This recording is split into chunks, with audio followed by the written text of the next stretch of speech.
Should we be alarmed? Has Brendan Rodgers just given us an insight into the summer? Or is he just talking about previous summers at his time at Celtic? Brendan Rodgers this morning did an interview and he was talking about a player that Celtic had the opportunity to buy a few seasons ago when he was here the first time and that we couldn't afford. Brendan, I don't know if you've seen the game last night. Lookman scoring a hat trick. I mean, I watched the game. He was outstanding, even though he scored three. Just his creativity, flair on the ball. You had him at Leicester. Did you think he'd get to where he is now at Atalanta? Gabby, I was so happy watching the game last night for him because I go back to my first spell here at Celtic. I met with Addy, and when he was he was obviously he knew he was going to be leaving Charlton, and we looked to get him up here at that time, but it was so early in the window that by the time the window finished, then we couldn't afford him. The money was too much for us, and he ended up going to Everton, if you remember. Yes. But always kept in contact with him then. So when I was at Leicester and he was out at Red Bull, we had the chance to take him on loan. So I took him in, and he was absolutely brilliant. What a professional lad he is. How he looks after himself, the extra work he does in training.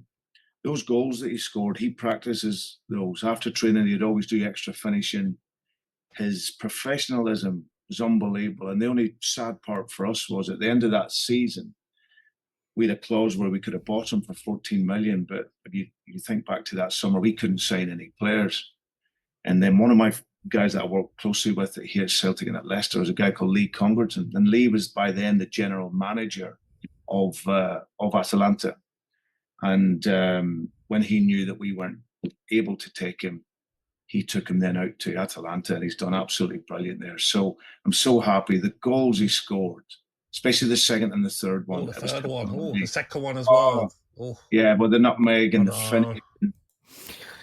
When you think about it, Celtic fans last year and even this year, we're talking about now the fact that Leicester had their financial difficulties that season.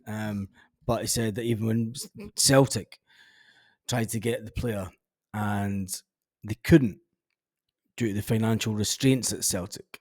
Is it alarming and is it something that we need to think about for this summer?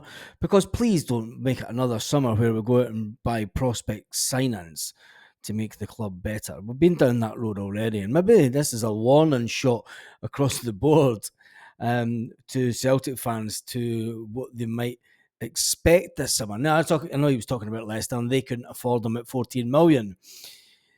It's a bit of a wake-up call, really, when clubs like Leicester a few years ago couldn't afford a player at 14 million. So Celtic aren't really that further forward financially. I know that we are sitting with all this money in the bank, but are the board going to change its stance? Are we going to spend the kind of money that we bought French Eddie for and Odson Edward and Moussa Dembele? Are we going to go into that price bracket this summer? Is it an alarming thought for you this afternoon?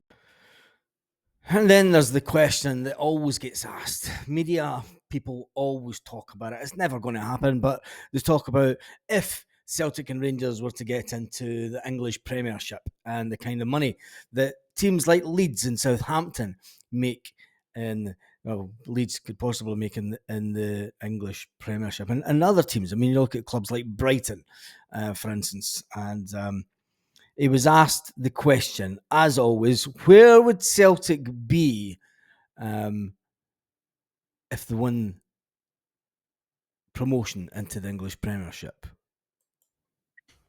Well, that's why the league was so important for us this year, Alan, especially with the new format and financially more rewarding than ever before, because it's the best opportunity that the club can get to make substantial funds. And also clearly from a football perspective, it's brilliant to be able to go in and test yourselves at that level. But Celtic and Rangers, and obviously I can only talk from Celtic perspective, it's absolutely massive club worldwide.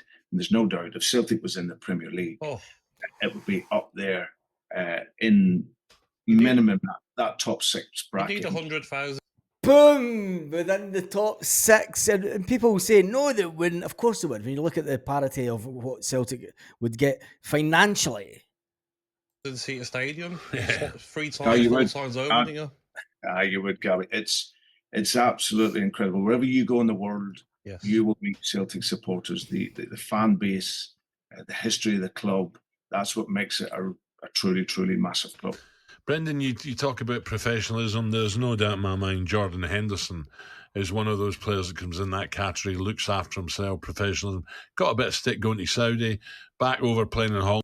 Who cares about that? Anyway, the fact is Brendan Rodgers thinks that Celtic would be up there in the top 6 if they were to get down into the English Premier League. It's never going to happen. We know it's never going to happen. They wouldn't want us to get the better hand. A lot of the clubs in the lower end of the most financial dubbed league in the world. I don't class it as the best football league in the world. I don't at all. I think there is a lot better leagues that play better football on a weekly basis. It's the most financially doped league in the world. And if that's what you want, is you want to take part in the biggest financial doping league in the world, I mean, I think that the European scene is where Celtic should be. We should never be thinking about just going out and taking breadcrumbs off the English. Never in a day. Never in a day. And people say, of course you want to go down and play in England. Fuck off. Not a chance. And a European style league, the Champions League format, the way it is, maybe even increasing, that would suit me a lot better. Going up against the best in Europe rather than the nonsense that goes on with when any Celtic team goes down to England. Anyway, could you imagine that mob across the road going down to Manchester every couple of weeks? Well, knows what happened the last time that they went down to Manchester, didn't they? They wrecked the city. Anyway, tell me what you think about Brendan Rodgers' thought on Celtic being in the English Premiership. It is all about the cash.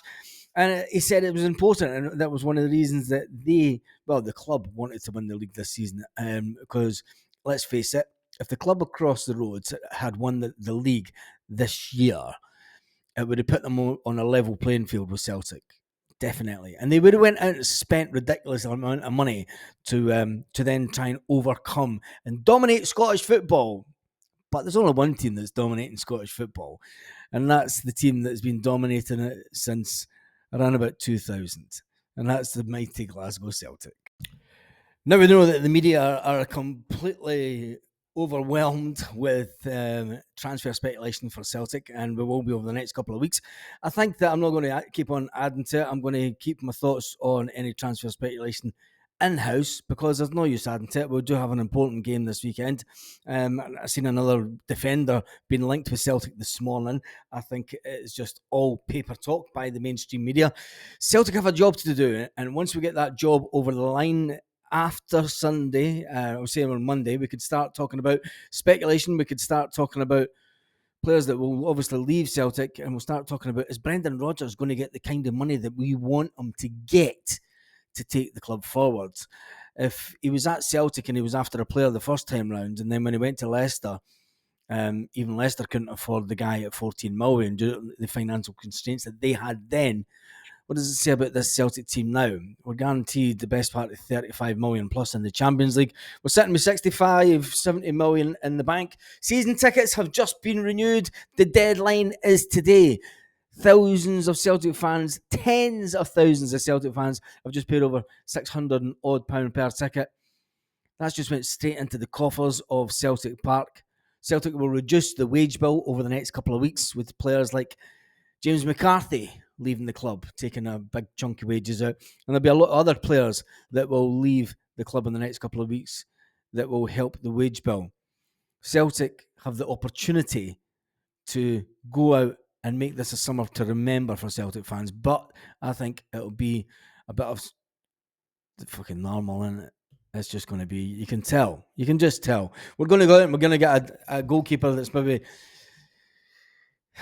Let's not even talk about that. Let's leave it till Monday. It is all about the Scottish Cup, and it's all about getting motivated. Speaking to a guy this morning, that runs one of the bars down by near me, he reckons it's going to be around about 4-0, 4-1. He's hoping for an 8-1, but realistically, he's thinking it's going to be around about 4-1 to Celtic. I'm not going to give a prediction away until the Friday evening live. I think we'll go live on Friday evening, talk about it. We'll get really excited about it. The nerves will be kicking in then. I think they're kicking in already.